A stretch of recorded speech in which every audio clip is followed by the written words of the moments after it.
Let's continue this conversation with Oppenheimer's analyst Colin Rusch. He has a hold on the stock. Colin, you heard what Phil just talked about. Give me your reflections on the Cybertruck, but even more importantly, as we head into the new year, in terms of what you think the demand will really look like for Tesla's automobiles overall.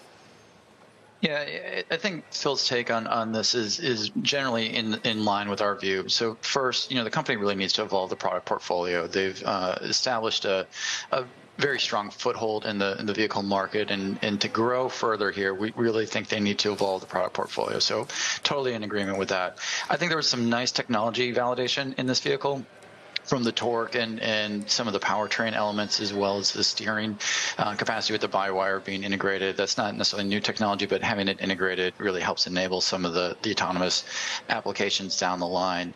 And I think that the company's at a crossroads here. It's disrupted the industry, forced the industry to move towards a certain technology node, and now driving that incremental share towards something that we think investors are anticipating is something on the order of 15 to 20% market share. Really is going to involve an awful lot of hard work. And that's why we're on the sidelines here, that this is going to be harder for longer than I think a lot of folks expect. And we're expecting margins and growth to be a little bit muted here over the next couple of years. Yeah. Well, and against, of course, this backdrop, at least, of what seems to be slowing demand or growth, certainly, for EVs. The other day, Andrew Sorkin, of course, talked to Elon. I'm not sure it was necessarily asked and answered, but it didn't really get answered, certainly, this question is whether there is a significant slowdown. Do you believe there is, in terms of just what's left of the population wanting EVs? So I think there's a misconception here. Growth in both China and Europe has actually been quite strong for EVs, and there's a strong North American bias for a lot of investors and a lot of the reporting here. And I think the U.S. market certainly has a product market fit issue that the OEMs are working through. And so the slower growth in EVs in the U.S. is not a huge surprise, given where the appetite and the interest and real needs for consumers are in this country.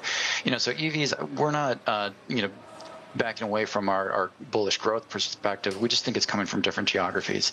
Now, the redesign and kind of evolution of product portfolio is going to take some time. We're kind of on Gen 2 plus in terms of the vehicles that are on the road. And I really think Gen 3, when you go through a disruptive cycle, is really where products get right with the markets and really start driving volume. And I think we're in process on those Gen 3 vehicles here. Understood. But I mean, again, back to overall worldwide demand, you point out Europe, that's a lot of the Chinese EVs, if I'm not mistaken. And then in China, Musk himself has said it is an incredibly competitive market, is it not? I think both those points are well taken here, and that's part of our concerns around margin. Like, Tesla continues to be a real technology leader and driving cost out of these vehicles from a design and a manufacturing perspective. But this is going to be a very competitive market, and it's going to be a challenging ROI market.